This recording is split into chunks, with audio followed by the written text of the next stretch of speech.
आप सभी का स्वागत है हमारे चैनल पर। रिया चक्रवर्ती के समर्थक चैनल अर्णव गोस्वामी पर जब झूठी प्रेस कॉन्फ्रेंस हुई थी, उसके बाद अर्णव गोस्वामी पर चुटकी लेने वाले, रिपब्लिक भारत पर प्राइम टाइम चलाने वाले झूठ की फैक्ट्री चला रहे हैं। जी हां, तनिष्क के शोरूम को लेकर कि गुजरात में उनके शोरूम पर हमला हुआ है, ये खबर एनडीटीवी की तरफ से चलाई गई और इस झूठी खबर का पर्दाफाश हो गया। किस तरीके से वहां के एसपी ने इस पर पर्दाफाश किया, उन्होंने बताया कि एक प्रोपेगेंडे के तहत ऐसी खबरें चलाई जा रही हैं और इस पर हमें ध्यान देने की कोई ज़रूरत नहीं है। वहीं पर कॉल रिकॉर्डिंग भी वायरल हो रही है जिसमें उसके शोरूम के जो मालिक हैं वो बता रहे हैं कि ऐसा कुछ नहीं है और उन्होंने इस पर हैरानी भी जताई है, जिसके बाद जनता अब एनडीटीवी को बंद करने की मांग कर रही है। बहुत पहले से ये मांग चल रही है, कानून मंत्री से भी मांग की जा रही है कि इस पर सख्त से सख्त एक्शन लिया जाए। वहीं पर जनता ये कह रही है कि जो व्हाट्सएप यूनिवर्सिटी की बात करते हैं कि व्हाट्सएप यूनिवर्सिटी पर खबरें, झूठी खबरें फैलाई जाती है। रवीश कुमार प्राइम टाइम में आकर बहुत सारी नसीहत देते हैं, बहुत सारी बड़ी बड़ी बातें करते हैं, डींगे मारते हैं,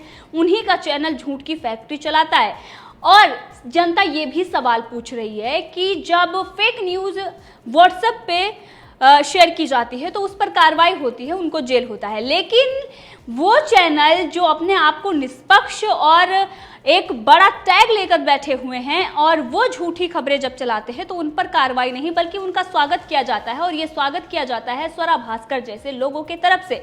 स्वरा भास्कर ने इस पर ट्वीट किया है बिना कुछ जाने, जिस तरीके से उन्होंने सीए के बारे में कुछ नहीं जाना समझा था, एनआरसी का कोई ड्राफ्ट नहीं पढ़ा था, उसके बाद भी लोगों को भड़काने में लगी हुई थी। उसी तरीके से उन्हें ये नहीं पता था कि ये क्या खबर है, सही है या गलत है। एनडीटीवी ने ये खबर दिखाई और उसके बाद उनके जितने भी डिस्ट्रीब्यूटर हैं वो लग गए खबर को फैलाने में। अब उसी में स्वरा भास्कर ने एक ट्वीट किया, उन्होंने कहा जस्ट वाओ, यही है हम सहिष्णु लोग और इस वक्त तनिष्क डर में है, डर का माहौल है। जिस तरीके से रवीश कुमार बोलते हैं कि डर का माहौल है, शेमफुल, शर्मनाक। रिया चक्रवर्ती के लिए भी ये आवाज़ उठाती रही हैं और ये कहती रही हैं कि बेहद ही शर्मनाक है। कोई भी अगर दोषी पकड़ा जाता है तो उसके समर्थन में आ जाती हैं, लेकिन आज इन्होंने तनिष्क के लिए जो ये कुछ भी इन्होंने समर्थन में इस तरीके से जो टैग लाइन गुजरात पुलिस को और तनिष्क ज्वेलरी को टैग करते हुए ट्वीट किया था, उस पर इनको ही करारा तमाचा इनके मुंह पर उनके शोरूम के मालिक ने और साथ ही वहां की पुलिस ने मारा है, क्योंकि ऐसा कुछ हुआ नहीं और ये प्रोपेगेंडे के तहत चलाया जा रहा है। ये साफ उन्होंने जाहिर कर दिया कि ये लोग प्रोपेगेंडा चला रहे हैं, क्योंकि इसका विरोध हुआ था और शांति के तरीके से लोग सोशल मीडिया पर विरोध जता रहे थे। ये गलत था और इसके लिए इसका विरोध हुआ। बेंगलुरु की तरह ना तो कुछ जलाया गया है, ना ही कहीं अटैक हुआ है, लेकिन उसके बाद ही ये लोग किस तरीके से झूठी खबरें चलाते हैं। वहीं पर जब सच्ची घटनाएं होती हैं तो वहां पर मुंह पर ताला मारकर ये बैठ जाते हैं और ऐसे लोगों के बारे में क्या ही कह सकते हैं। जनता लगातार इनको खुद ही जवाब दे रही है।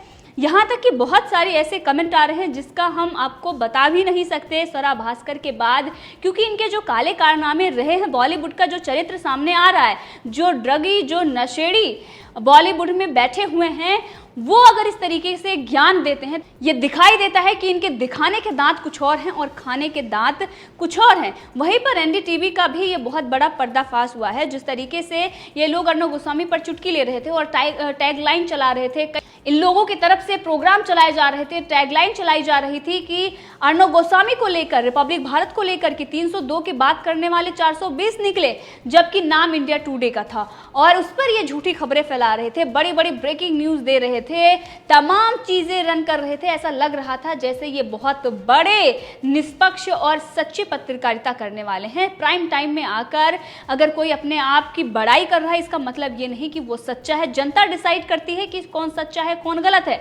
टीआरपी से खुद ब खुद पता चल रहा है कि रिपब्लिक भारत कहाँ है और एनडीटीवी कहाँ है। एनडीटीवी के ही पत्रकार हैं, वो कह रहे हैं कि टीआरपी डिसाइड नहीं कर सकती कि कौन सा चैनल अच्छा है, कौन सा चैनल अच्छा नहीं है, जबकि इनके पास टीआरपी नहीं है और वही टीआरपी डिसाइड कर रही थी कि आज तक नंबर 1 है।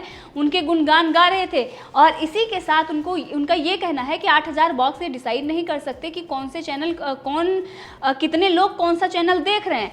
वो ज्ञान दे रहे हैं जिनको कुछ पता ही नहीं है। जिनके जो पत्रकार हैं वो सांकेतिक पत्रकारिता करते हैं, तस्वीर कहीं और की लगाई कहीं और जाती है। आपने देखा था कि बड़ा बस घोटाला हुआ था यूपी में, प्रियंका गांधी वाड्रा ने किया था, और तस्वीरें प्रयागराज की जो कुंभ मेला हुआ था वहां की तस्वीरें जो बस योगी आदित्यनाथ ने खड़ी की थी वो तस्वीरें उठाकर उन्होंने लगा दी और बोला कि ये प्रियंका गांधी वाड्रा की बसें खड़ी हुई हैं। जब पकड़े गए उन्होंने कहा कि सांकेतिक पत्रकारिता कर रहे हैं। ये थे उमाशंकर सिंह जो इस तरीके से झूठ बोल रहे थे और इन्होंने गलत खबरें चलाई थी। कोई ये पहली दूसरी बार नहीं है, बार बार इनका चेहरा बेनकाब होता है, हर बार ये झूठ बोलते हैं, फेक न्यूज चलाते हैं और उसके बाद जनता इनको बेनकाब करती है।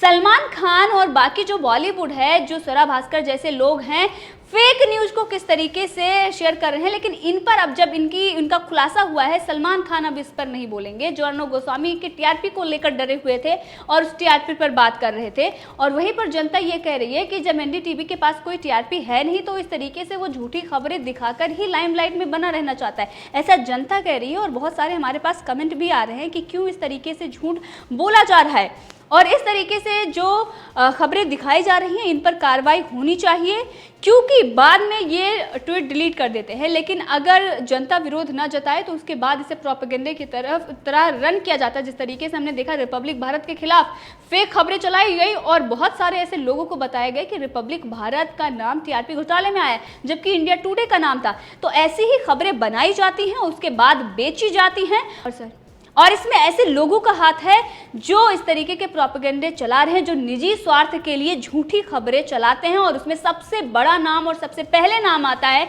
एनडीटीवी का रवीश कुमार, जो 9 बजे आकर इस तरीके से अपने आप के बारे में और अपने चैनल के बारे में कि हम तो ट्रेंड से हटकर खबरें दिखाते हैं, हम सच्चाई दिखाते हैं, हम तो सरकार के खिलाफ इसलिए खड़े होते हैं क्योंकि हमारा राइट है सरकार से सवाल पूछने का। लेकिन आप सवाल पूछें, सब कुछ करें, झूठी खबरें तो ना दिखाएं जनता को। आए दिन आपके रिपोर्टर झूठी खबर दिखाने के चक्कर में फंस जाते हैं।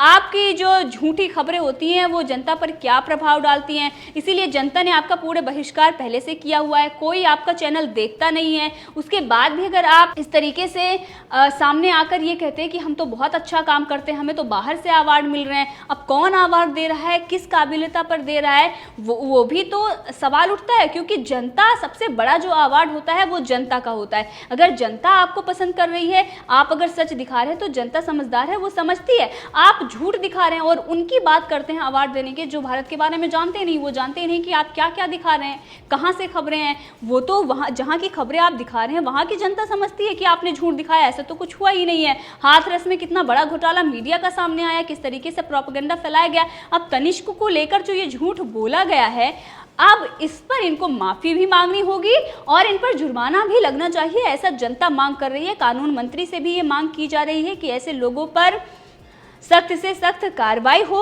क्योंकि अगर ऐसे ही ये गलत खबर चलाते रहे, क्योंकि इससे पहले भी कोई सेना को लेकर भी ये कई गलत खबरें, झूठी खबरें चला चुके हैं। जो आतंकी हैं जब वो मरते हैं उनको शहीद बताते हैं, और जब हमारे जवान शहीद होते हैं तो उनके बारे में किस तरीके से लिखते हैं। इसलिए इनकी मानसिकता दिखाई देती है कि एनडीटीवी किस हद तक गिरा हुआ है। आज इस पर बॉलीवुड भी कुछ नहीं बोलेगा, जो हर मामले पर आकर बोलता है। वो टीआरपी घोटाले पर तो बड़े बड़े लोग आकर सामने बोल रहे थे और तंज कसा जा रहा था कि आपका चैनल बंद हो जाएगा। क्या एनडीटीवी के लिए वो बोलेंगे कि एनडीटीवी को बंद करो, इस तरीके से फेक खबरें फैला रहा है? नहीं, क्योंकि उनका समझौता उन्हीं के साथ है और ये दोनों मिली भगत है इनकी, क्योंकि रिया चक्रवर्ती को मंच दिया, रिया चक्रवर्ती के बारे में झूठ फैलाया, ड्रग्स माफिया, मूवी माफिया को लगातार बचा रहे हैं। सुशांत सिंह राजपूत मामले में गलत खबरें लगातार ये बता रहे हैं, उनके परिवार को लेकर गलत खबरें चलाई गई।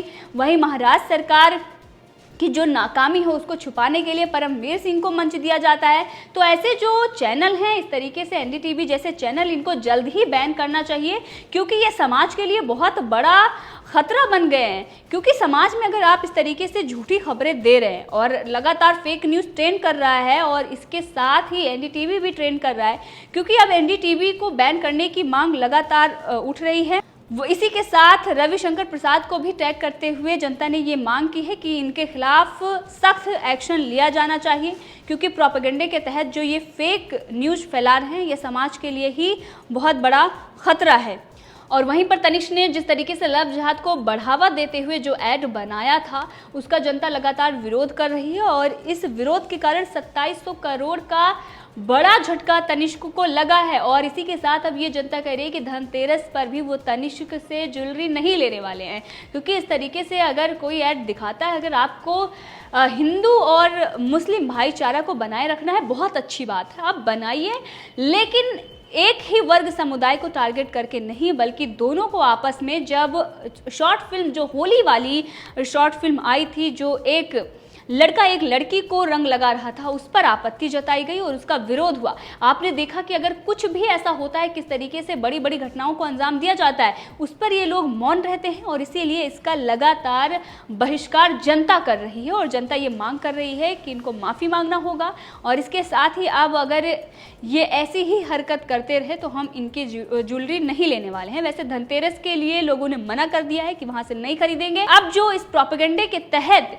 कि भारत की छवि बाहर के देशों में, दुनिया भर में हम बदनाम कर पाए, क्योंकि एनडीटीवी इस काम में लगा हुआ है किस तरीके से कि भारत की छवि उसे खराब करके ही दम लेना है। अभी भी वो इस तरीके से जो प्रोपेगेंडा फैला रहा है, इस पर अब बैन लगना चाहिए, ऐसा जनता मांग कर रही है। तो इस पूरे मामले में आप भी अपनी राय रख सकते हैं, कमेंट करके जरूर बताएं। अगर आपने अभी तक चैनल को सब्सक्राइब नहीं किया है तो कर लें, ताकि हर अपडेट आप तक पहुंचती रहे।